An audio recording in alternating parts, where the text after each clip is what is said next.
네, 오늘 우리에게 주시는 하나님의 말씀은 요한복음 말씀입니다. 요한복음 19장 31절로 42절 말씀, 하나님의 말씀 함께 보도록 하겠습니다. 한 절씩 번갈아 읽겠습니다. 이 날은 준비일이라 유대인들은 그 안식일이 큰 날이므로 그 안식일에 시체들을 십자가에 두지 아니하려 하여 빌라도에게 그들의 다리를 꺾어 시체를 치워달라 하니 군인들이 가서 예수와 함께 못 박힌 첫째 사람과 또 그 다른 사람의 다리를 꺾고 예수께 이르러서는 이미 죽으신 것을 보고 다리를 꺾지 아니하고 그 중 한 군인이 차로로 옆구리를 찔림이 곧 피와 물이 나오더라. 이를 본 자가 증언하였으니 그 증언이 참이라. 그가 자기의 말하는 것이 참인 줄 알고 너희로 믿게 하려 함이니라. 이 일이 일어난 것은 그 뼈가 하나도 꺾이지 아니하리라 성경을 응하게 하려 함이라. 또 다른 성경에 그들이 그 찌른 자를 보리라 하였느니라. 아리마대 사람 요셉은 예수의 제자이나 유대인이 두려워 그것을 숨기더니 이일 후에 빌라도에게 예수의 시체를 가져가기를 구하매 빌라도가 허락하는지라. 이에 가서 예수의 시체를 가져가니라. 일찍이 예수께 밤에 찾아왔던 니고데모도 모략과 침향 섞은 것을 100리트라쯤 가지고 온지라. 이에 예수의 시체를 가져가 유대인의 정례 겉대로 그 향품과 함께 세마포로 쌌더라. 예수께서 십자가에 못 박히신 곳에 동산이 있고 동산 안에 아직 사람을 장사한 일이 없는 새 무덤이 있는지라. 이날은 유대인의 준비일이요 또 무덤이 가까운 고로 예수를 거기 두니라. 아멘. 예수님의 장사 되심을 생각하며 말씀 나누겠습니다. 잠깐 기도하고 말씀 듣습니다. 하나님 아버지, 우리 예수 그리스도를 저희가 더 알기 원하고 주님을 더 깊이 사랑하기 원하며 주님께서 우리에게 말씀하시고 행하신 모든 일에 깊은 의미들을 저희 평생에 묵상하며 또 그런 주님을 닮아가는 저희들이 되기를 소원합니다. 귀한 복음서 말씀을 저에게 주셔서 사도 요한을 통해서 우리에게 예수님의 행적을 자세히 기록하여 알게 해주신 것을 감사한데 주님, 저희가 그 말씀을 함께 묵상하며 생각할 때에 성령께서 주님의 영광을 우리 마음 가운데 밝히 떠올려 주시고 보게 하시고 깨닫게 하시고 주님으로 감격해 하시고 주님을 닮아가는 삶의 기쁨을 계속해서 누리고 평생 누려가는 복된 우리 인생 되게 인도해 주시옵소서. 이 시간을 주님 의탁합니다. 성령께서 부족한 자의 입술과 생각을 주장하사 주의 말씀을 온전히 드러낼 수 있도록 사용해 주시기를 원합니다. 듣는 모두에게도 주님 말씀을 통한 하나님의 빛을 경험하고 그 빛 가운데로 나아가고 빛 가운데 살아가는 우리의 삶이 되도록 말씀으로 역사해 주시옵소서. 예수님 이름으로 기도합니다. 아멘. 예수님이 십자가에서 죽으셨다.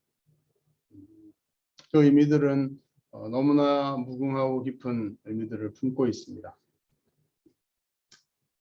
많이 생각할 수 있고 우리 십자가 그늘에서 주님께서 베푸신 그 은총, 그 안식, 그 쉼을 늘 누려왔으면 좋겠는데요. 예수님이 장사 지내신 그 장면, 장사 지낸 바 되신 예수님의 장례식이라고 할 수 있는데 상당히 급하게 진행이 되었습니다. 그 예수님이 무덤에 장사되신 것의 의미는 무엇일까요? 그것을 오늘 이 말씀을 통해서 좀 생각해 보면 좋겠습니다. 예수님이 우리를 위해 죽으시고 무덤에 묻히셨다. 예수님이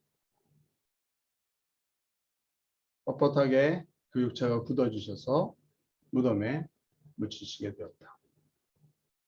일반 사람들과 똑같이 무덤 속에 예수님의 시체가 놓여졌다. 이것이 가진 의미가 어떤 것일까요? 예수님은 돌아가셨던 그 기간 동안에 그 영혼은 어디에 계셨던 걸까요? 무엇을 하셨을까요? 그런 질문들이 있습니다. 어떤 것은 알기 어려운 질문들일 수 있지만 오늘 주신 말씀을 좀 찾아가면서 주님의 죽으심의 현장에서 주님의 장래에 함께 참여하는 마음으로 이 말씀들을 봤으면 좋겠습니다. 예수님께서 십자가에 달려서 그날은 준비일이라고 해서 안식일 바로 직전의 날입니다. 안식일은 오늘날로 하면 토요일 오후 일몰 해가 지는 것과 함께 시작이 됩니다. 저녁이 되면 아침이 되는 이는 첫째 날이니라 이런 것처럼 저녁이 되면 새로운 날이 시작되는 것이죠. 유대인들의 날에 대한 기념입니다. 그래서 안식일은 토요일 저녁 해가 지면 시작되는데 예수님이 금요일이죠. 금요일 저녁 죄송합니다. 금요일 날 오후에 예수님께서 운명하시고 십자가에 달려서 돌아가시게 되었습니다. 유대인들의 지도자들이겠죠. 대제사장이나 이런 사람들이 중심이 되어서 안식일 날 특별히 큰 안식일이죠. 6월절의 안식일입니다. 그래서 그날 시체를 치워줬으면 좋겠다 이렇게 말합니다. 왜냐하면 그 이유는 여러분들이 아시죠?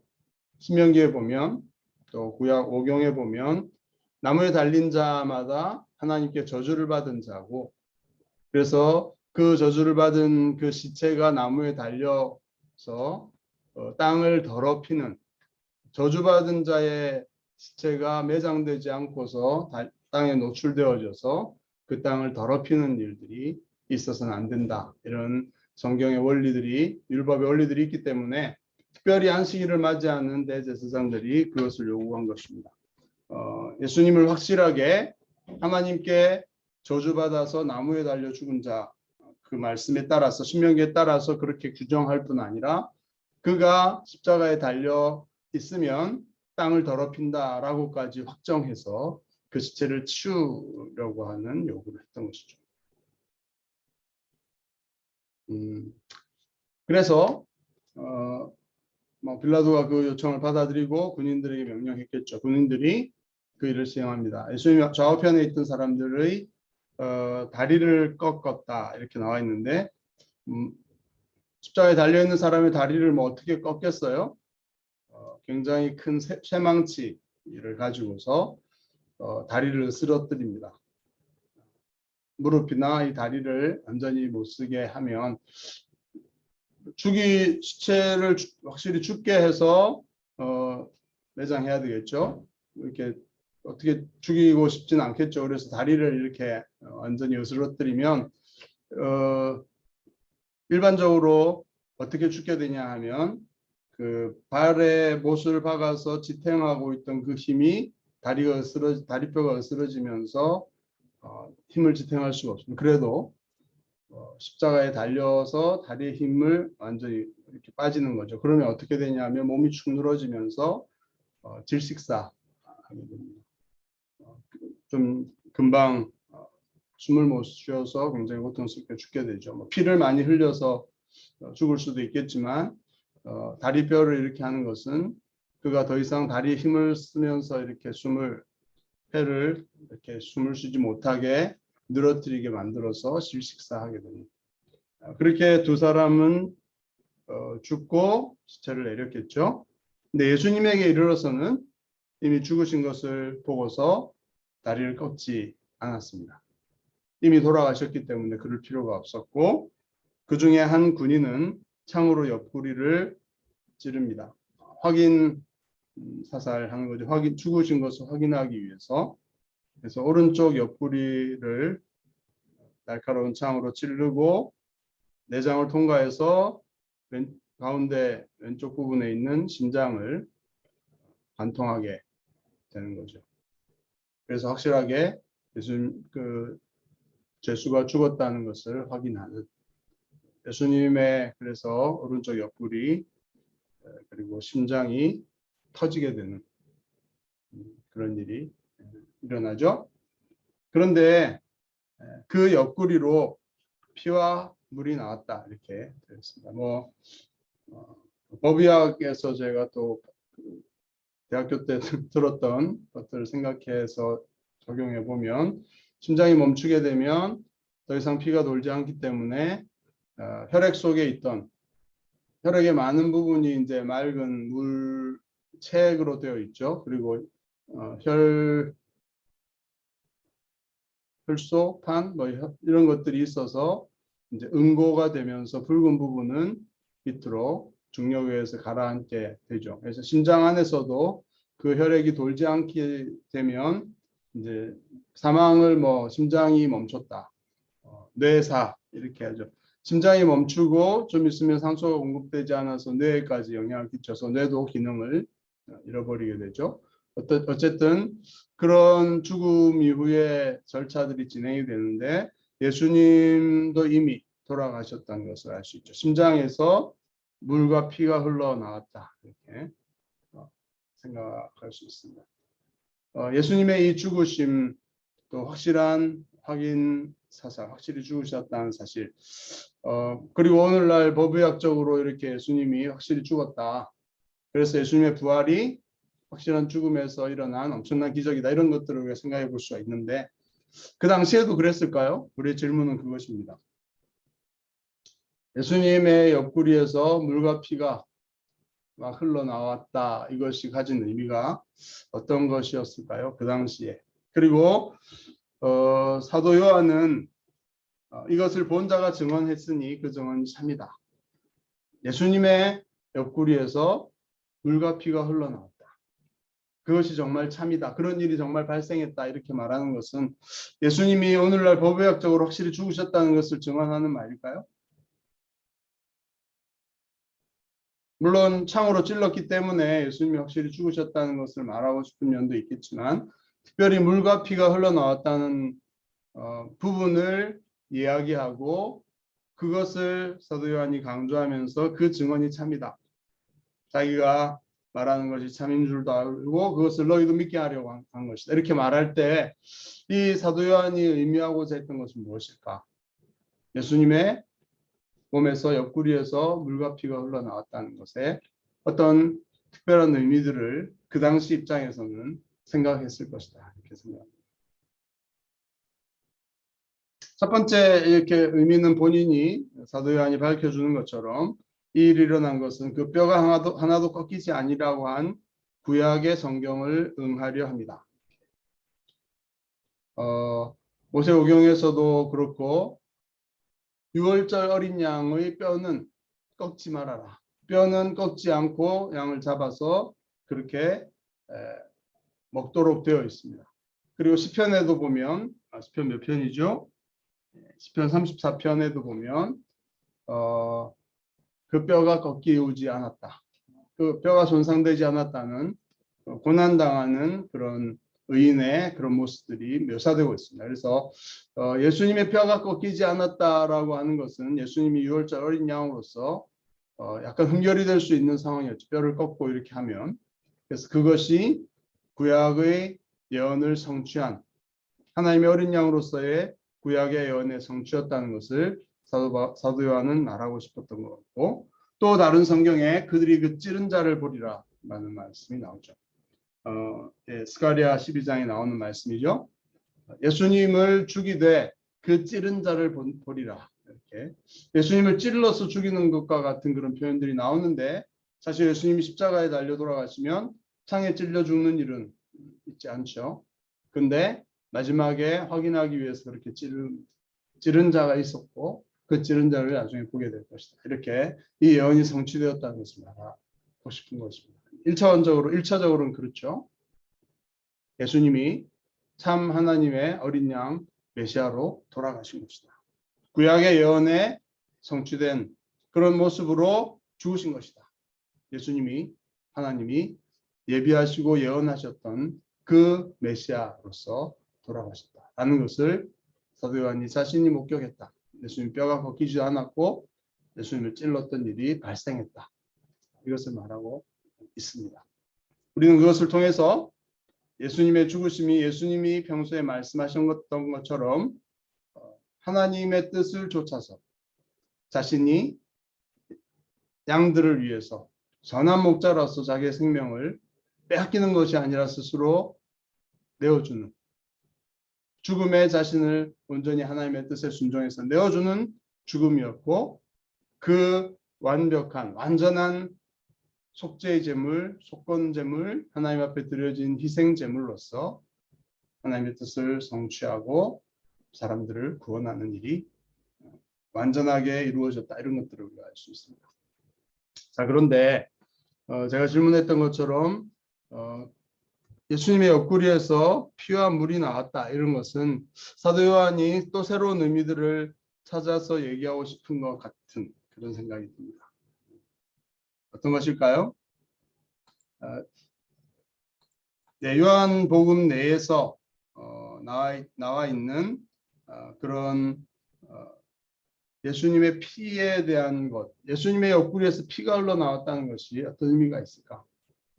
요한복음 전체에서 예수님이 자기의 피에 대해서 말씀하신 부분이 많지 않습니다. 다른 복음서에서는 이 피를 내 살을 먹고 내 피를 상징하는 성찬 때 그런 얘기를 하셨지만 요한복음에서는 성찬식의 내용이 나와 있죠. 예수님이 제자들의 발을 씻기신 장면만 나오고 있죠. 그래서 예수님이 자기의 살과 피에 대해서 말씀하신 부분은 요한복음 6장에 나오고 있습니다. 요한복음에서는 초의 만찬 때의 장면이 특별히 예수님의 살과 피에 관한 얘기들 하지 않으시는 모습들을 보게 되는데 그 1년 전에 오병이어의 기적을 베푸시던 그 곳에서 오병이어를 통해서 예수님이 그 의미들을 설명하시던 가버나움 회당에서 자신이 하늘의 생명의 떡이라는 것을 얘기하시면서 자신의 피도 말씀하셨던 부분을 말하고 있습니다. 사도 요한이 예수님이 하셨던 그 예수님의 피, 내 피를 마시는 자는 내 살을 먹고 내 피를 마시는 자는 영생을 가졌고 마지막 날에 내가 그를 다시 살릴 것이다. 내 살은 참된 양식이고 내 피는 참된 음료다. 라고 하신 말씀을 염두에 두고 예수님의 옆구리에서 물과 피가 특별히 피가 흘러나왔다는 사실을 말하고 있지 않을까 그런 생각을 합니다.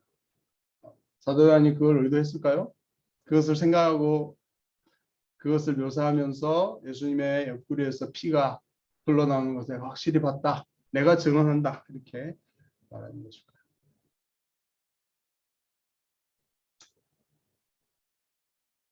그렇지 않다는 근거도 없죠.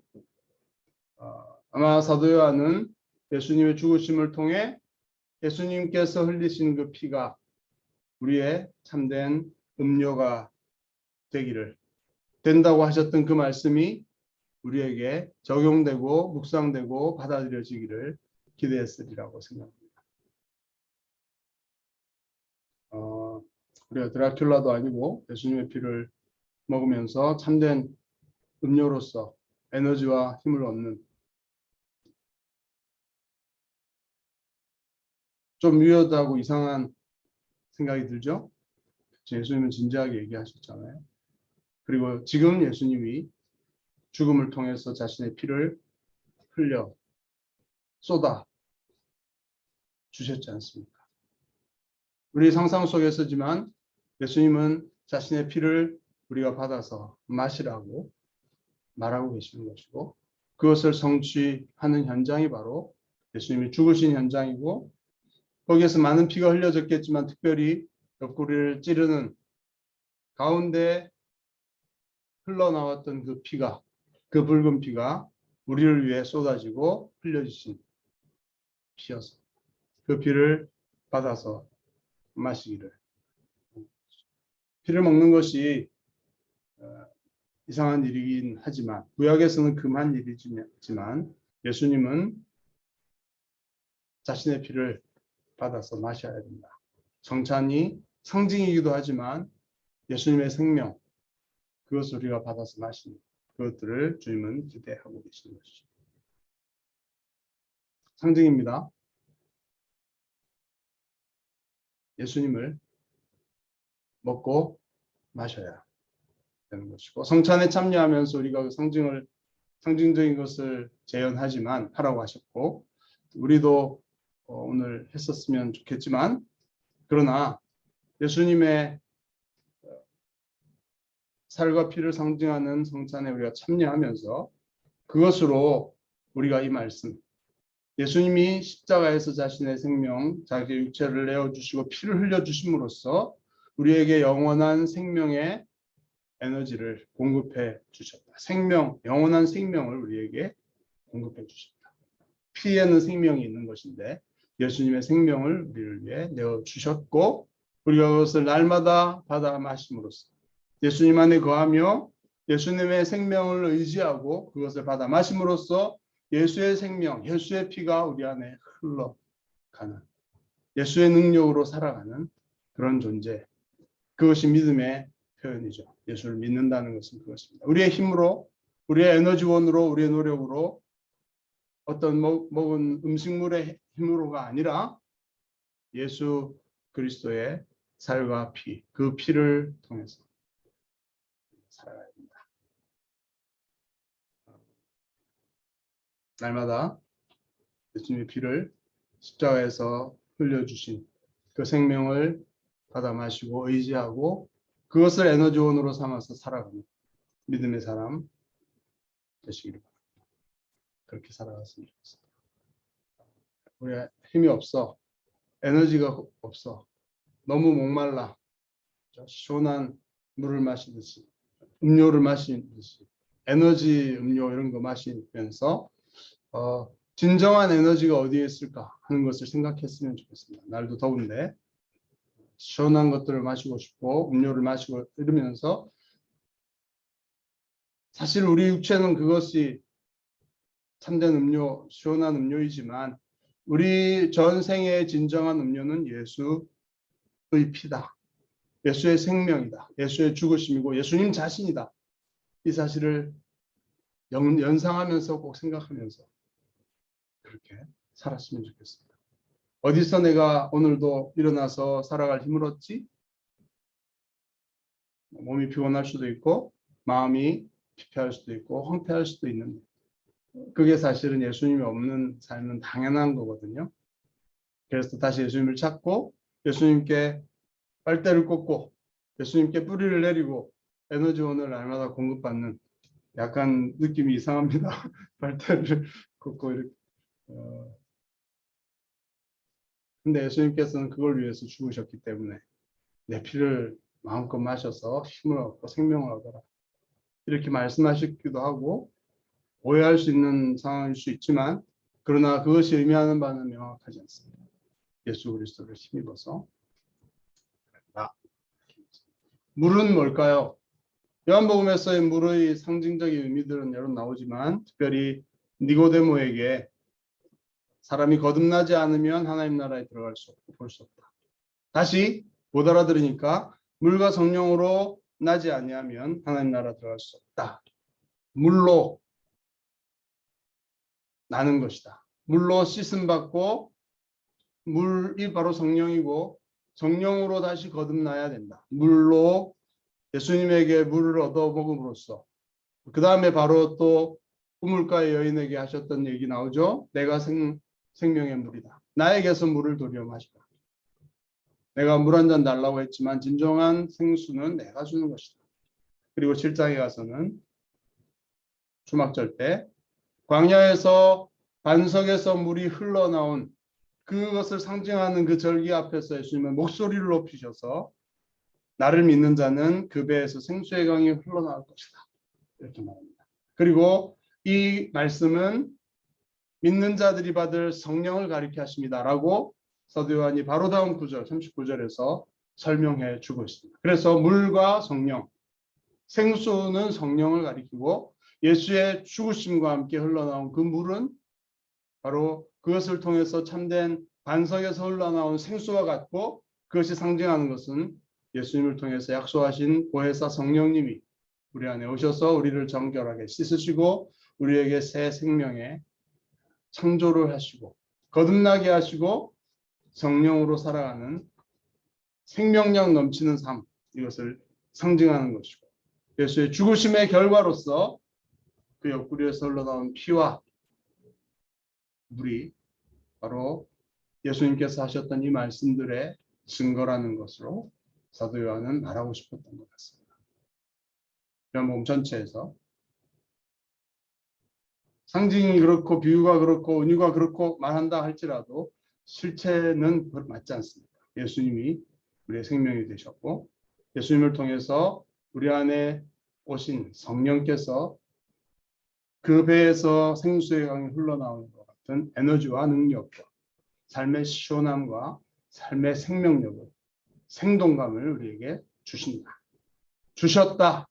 예수님의 죽으심으로 그것을 시각적으로 확실하게 보여준 것이 예수님이 이미 죽으신 그 몸에서 흘러나온 물과 피의 의미가 아닐까요? 예수님을 의지하고 예수님 안에서 시원함과 에너지를 생생하게 누리는 우리 삶이 되어야 예수님의 죽음의 의미가 완성되겠죠. 우리 삶 속에서. 이제 본격적으로 장례 절차가 진행이 됩니다. 아리마대 사람 요셉이라는 사람이 예수의 제자지만 유대인이 두려워서 그것을 숨겼다. 다른 복음서에 보면 이 아리마대 요셉도 산헤드린 공의회의 한 사람이었습니다. 그래서 상당히 지위도 높고 부유했던 사람이죠. 그리고 예수님을 어떻게 믿었는지 모르겠지만 믿고 있었는데 부담스러워서 예수님 앞에 자기의 신분, 제자의 신분을 드러내지 않다가 예수님이 돌아가시고 나무에 달려서 확실히 죽으신 것이 확인되고 이제 어딘가에 예수님의 시체를 갖다 놔야 되는데 그 순간 멀리서 지켜보고 있다가 견딜 수가 없었던 것 같습니다. 마지막에 커밍아웃을 한 거죠. 빌라도에게 용기 있게 가서 예수의 시체를 나에게 달라. 내가 장례를 치르겠다. 이렇게 말을 하죠. 담대하게 빌라도가 허락하지 않을 이유가 없어서 허락하고 그가 가서 예수님의 시체를 가져다가 장례를 진행하죠. 씻기고 세마포로 이렇게 하고. 근데 일찍이 예수님께 찾아왔던 또 다른 산헤드린 멤버였던 니고데모라는 이 지도자도 몰약과 침향이 알로에라고 번역되어 있습니다. 알로에 가루, 또 몰약 가루. 이것이 시체의 부패를 방지하는 이게 유대인들의 장례법이었죠. 세마포 예수님의 시체에다가 이렇게 가루로 된 이것을 싸가지고 이렇게 집어넣는 것이죠. 예수님의 시체가 부패할 때 악취가 나는 것을 방지하고 부패하는 것을 막는 그런 향품을 가지고 왔습니다. 100리트라 65파운드 34kg 정도 적지 않은 양인데 이렇게 가져왔습니다. 그래서 유대인의 장례법대로 예수님을 세마포로 싸서 장례를 하게 되는 그런 절차들을 보게 됩니다. 우리가 다른 복음서에서 알려지지 않는 인포메이션이 또 있죠. 십자가에 못 박히신 그곳 어디죠? 골고다, 갈보리라고 하는 해골 모양의 그 언덕.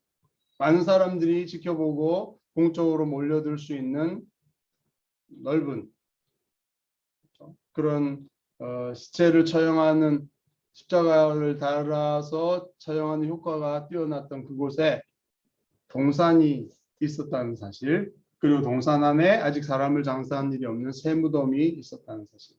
바위를 파서 무덤을 하죠. 그리고 그 앞에 큰 돌을 놓는데 그 새 무덤, 아리마대 요셉의 무덤이고 자기가 거기에 장사되고자 해서 예루살렘 그 근교에 그런 무덤을 하는 것은 유대교에서도 그랬죠. 그들이 나중에 부활하게 될 때, 죽은 자들이 다시 부활하게 될 때 예루살렘 성전 가까운 곳에 있을수록 지금도 이렇게 가보면 예루살렘 성 바로 앞에 동쪽 해가 비치는 동쪽 쪽으로 무덤들이 막 있어요.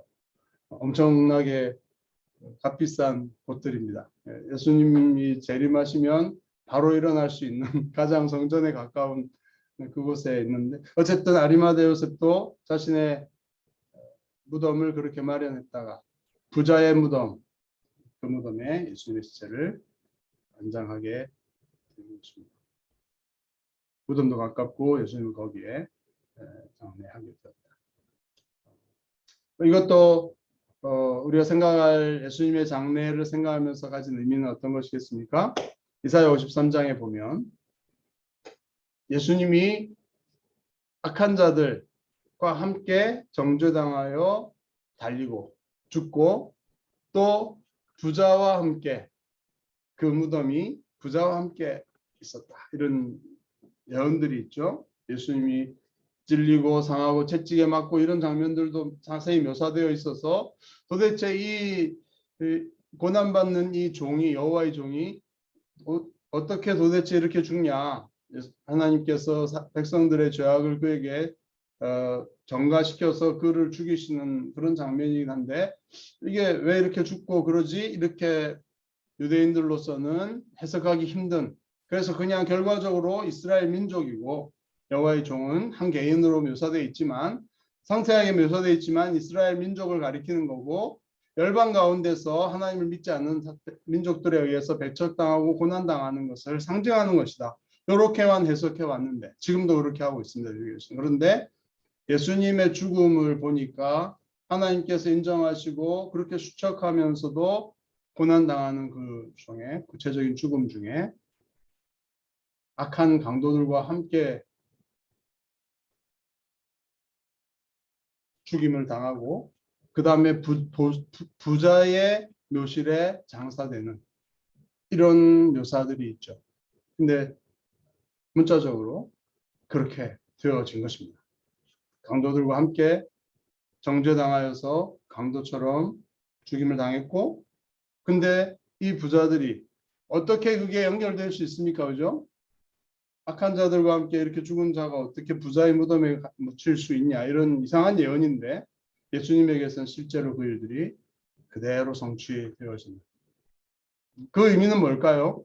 이사야 53장이 얘기하는 것처럼 예수님의 죽음이 그 민족과 온 인류의 죄악을 대신 여호와께서 짊어지게 하셔서 그들을 대신하여, 그가 찔리면 우리의 허물과 죄악 때문에 죽고 하나님의 의를 완성하신 죽음이었다라는 것이, 그 예언이 완전하게 문자 그대로 성취된 그 예수님의 죽음은 그것이었다.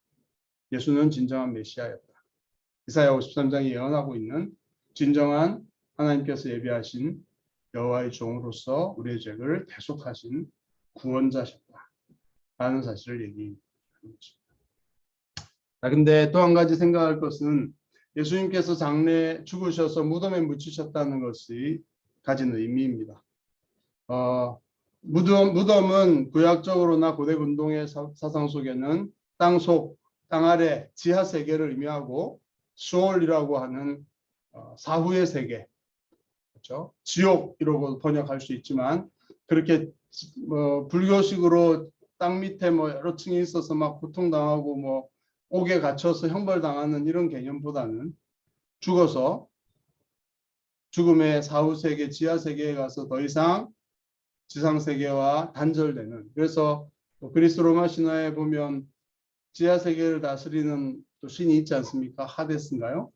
그래서 죽어서 지하에 간 다음에는 다시 올 수 없는, 살아있는 사람이 전혀 이렇게 왕비 될 사람을 납치해 가지고 거기서 뭘 먹으면 더 이상 돌아올 수 없다, 이런 그런 얘기들도 있고, 신화 같은 사람들의 생각 속에는 땅에 묻히게 되면 죽음의 세계로 가게 되고, 그 죽음의 지배, 물론 이 지상은 제우스 신에 의해서 지배를 당한다 하더라도, 저 지하 세계는 하데스라고 하는 또 다른 권력 있는, 힘 있는 비슷한 세력을 가진 신이 하기 때문에 마음대로 할 수 없는 그 세계, 이것이 스올이라고 하는 그 당시의 세계관이었죠. 예수님 당시에도 마찬가지였습니다. 예수님이 거기에 묻히셨다는 것에 의미가 있는 것입니다. 제가 최근에 여러분들에게도 고백했지만 남성 갱년기를 맞이해서, 갱년기를 겪어보지 못한 우리 청소년들 이해할 수 없는 그 호르몬의 어떤 그런 부분들, 젊음, 에너지, 이런 것들이 더 이상 생성되지 않는, 호르몬이 만들어져서 공급되지 않는 이런 것들에 약간 늙어가고, 죽음이 가까워지는구나, 이런 느낌들을 또 다른 차원에서 겪게 되는 게 갱년기가 아닌가 생각하고, 남성 갱년기는 겪는 사람도 있고 안 겪는 사람도 있다고 하는데 저는 또 겪고 있는 것 같습니다. 아직. 그것이 또 감사한 일이라고도 생각합니다. 왜냐하면 아내가 10대, 20대 때는 뭐 굉장히 에너지 넘치게 저 피곤한 줄 모르고 살다가 30대 되니까 막 이도 섞어서 내의가 아닌 것으로 갈아끼워야 되고 그게 저한테 굉장히 충격적인 사건이었어요. 내의가 아닌 이를 의지해서 내가 음식을 먹어서 소화를 시켜야 되다니 이런 것들이 슬펐는데 이렇게 스통도 되게 아팠지만 그러나 또 이렇게 몸이 늙어가는구나 머리털도 빠져가고 또 결국은 이런 갱년기를 맞이하고 내가 에너지가 빠져서 죽음이라는 것, 나도 무덤에 묻히겠구나 이런 것들을 생각하게 되는 거죠. 부정적으로 어둡게 생각하지는 않습니다. 나도 그런 존재인 나의 본체와 나의 실체를 다시 생생하게 겪게 되는 세영이는 아마 이해가 안 되겠지? 네. 더 건강해지고 더 에너지 넘치는 20대에 살아갈 테지만 이제 50대가 되면 그런 일들이 일어나고 70대, 80대 되면 점점 그렇게 되는. 그래서 결국은 죽음을 맞이하게 될 것입니다. 우리 육체는. 그리고 무덤에 묻히게 될 것이고 육체는 썩어버릴 것입니다. 모든 에너지의 뿌리조차 남지 않게 다 썩어버리는 그것이 바로 무덤이고 그것이 바로 죽음의 장례식이라고 할 수 있습니다. 그런데 예수님께서 거기에 묻히셨다는 사실은 큰 의미가 있는 것입니다. 예수님께서 마치 가시지 않을 것 같은 그분, 하나님의 아들, 영광과 권세의 그분께서 우리와 똑같이 죽으시고 무덤에 묻히셔서 그 지하 세계, 사후 세계로 굴복해서 죽음에 굴복해서 들어가신 그 일이 발생한 것입니다. 예수님이 지옥에 가셨나요? 신학적인 논쟁거리가 될 수 있습니다. 구교와 신교에서 차이가 될 수 있지만 그러나 확실한 것은 예수님이 무덤에 묻히셨고 그 육체는 죽음의 세계, 지하의 세계, 수월에 지금 들어가신 것입니다. 하나님과 분리되셨나요? 삼일체론적으로, 존재론적으로, 실제적으로 성자 하나님께서 성부, 성령 하나님과 그 밀접하게 사랑으로 완벽히 하나 되었던 삼위일체적 관계에서 분리되실 수 있나요? 이 죽음이 예수님의 육체의 죽음이 분리되신 것인가요? 그래서 예수님이 하나님 어찌하여 나를 버리시나이까라고 하는 시편에 그 말씀을 인용해서 십자가에서 크게 소리 지르면서 영원히 떠나가신 것인가요? 그것이 아니라고 예수님의 죽음은 인간을 대신해서 육체적 죽음이었지 영적인 죽음, 하나님과의 분리는 결코 경험할 수 없는 그런 분이라고 우리는 해석해야 되나요? 우리가 확인할 수 없는 많은 신학적 질문을 남기고 있지만 저는 예수님의 죽음이 그리고 죽음이 정의하는 바가 하나님과의 관계가 단절됨이라고 정의한다면 예수님이 그리고 우리를 대신해서 죽으셨고 우리의 죄의 값이 그 죽음이라면 예수님이 그 죽음을 경험하셔야만이 우리의 죄를 완벽히 대신하고 그 형벌을 대신 받으셨을 것이다 라고 잠정적으로 결론을 갖고 있습니다. 그래서 예수님이 그렇게 소리 지르시고 고통스러워 하셨던 것이죠. 육체적 고통이 아니라. 그래서 우리의 회복의 대속의 죽음을 치른 것이다 이렇게 믿습니다. 예수님이 그런 죽음을 겪으시고 무덤에 그래서 육체만 가신 게 아니라 그 영혼이 그렇게 분리되셔서 하나님과 분리된 어떤 곳으로 가 계셨던 24시간 안식일 그것이 안식이었을까요? 그 시간들을 보내시고 안식 후 첫날 부활하시는 베드로서에는 우리가 해석하기 또 힘든 난제를 얘기하고 있어요. 베드로는 예수님이 육체로 죽임 당하시고 성령으로 살리심 받으셨는데 그가 또한 영으로 성령으로 옥에 있는 영들에게 선포하셨다. 이런 표현이 나옵니다. 예수님이 죽으셨을 때에 죽음의 사후의 세계, 육체들이 죽음에게 사로잡혀 있는 그 영혼의 감옥에 가셔서 선포하셨다. 그들이 새로 구원받을 수 있는 가능성이 있는 것은 아니고 연옥이라는 것의 근거로 이 구조를 해석할 수는 없지만, 그러나 복음을 선포하신 것은 그들을 구원하신다기보다는 예수님이 메시아시고 하나님의 아들이심을 그 죽음의 세계까지 가셔서 드러내시고 증언하시고 선포하셨다, 이렇게 베드로는 말하고 있는 것이죠. 예수님이 우리 위해 십자가에 죽으셔서 죽음을 완전히 해결하셨고, 우리가 살면서 겪는 질병과 죽음의 흔적들, 늙어가는 이 아쉬움들, 이 비애, 이런 것들도 완벽하게 다 겪으시고 해결하시는, 그렇게 예수님이 십자가에 죽으시고 무덤에 묻히셨다는 사실입니다. 그 우리의 미래의 모든 닥쳐올 일들마저도 주님이 경험하시고 그 문제들을 해결하기 위해서 우리를 앞서서 우리를 대신해서 우리와 함께 무덤에 묻히셨다 하는 사실을 생각합니다. 우리의 희망과 소망이 되어 주셨습니다.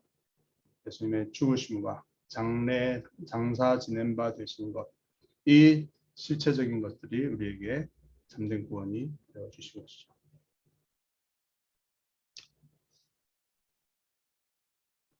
예수님이 십자가에서 끌어내려 주셔서 무덤으로 장사되신 그 장면들을 이번 한 주간 좀 생각하면서 지냈으면 좋겠고, 우리의 실제적인 육체의 그런 죽음과 한계까지도 다 해결하시고, 우리의 생명, 우리의 생수, 우리의 능력, 성령으로 첫 열매, 우리에게 그것을 주셔서 완전한 구원의 소망과 확신이 되어 주셨다. 이 놀라운 복음을 한 주간 동안 깊이 묵상하고 얻어먹고 힘을 얻고 소망으로 주님을 찬양하며 그렇게 승리하며 살아가는, 예수님께 더 가까이 나아가는, 예수님의 죽음과 그 무덤에까지 우리의 마음으로 함께 나아가는 그런 은혜를 누리는 복된 한 주간 되시기를 바랍니다. 기도하겠습니다. 하나님, 아들 예수님 보내어 주셔서 우리를 대신해서 십자가에 죽게 하시고 죽음의 그 감옥인 지하세계까지 그 육체가 묻히시고 갇히시게 되는 그 지경까지 온전히 내어버리시고 죽음을 맛보게 하심으로 우리의 생명과 구원의 길을 열어주시고, 그 죽음을 지배하고 깨트리는, 그 권세를 깨트리는 놀라운 부활의 그런 전환점의 그 폭발력 있는 그 구원의 주가 되게 하여 주신 은혜를 감사합니다. 예수님이 그렇게 하셔서 우리가 새 소망이 있고 우리의 육체도 다시 부활하고 새롭게 될 희망을 갖고 살아갑니다. 주님 감사합니다. 그 주님의 은혜, 죽으신 주님의 그 십자가의 장세 지냄을, 그 의미들을 저희가 더 깊이 깨닫고 묵상하며 알아가고 주님께 감사하며 주께 경배하는 우리의 삶이 되도록 주님 더 가까이 주님께로 인도해 주시기를 원합니다. 감사합니다. 주님, 예수님의 이름으로 기도드립니다.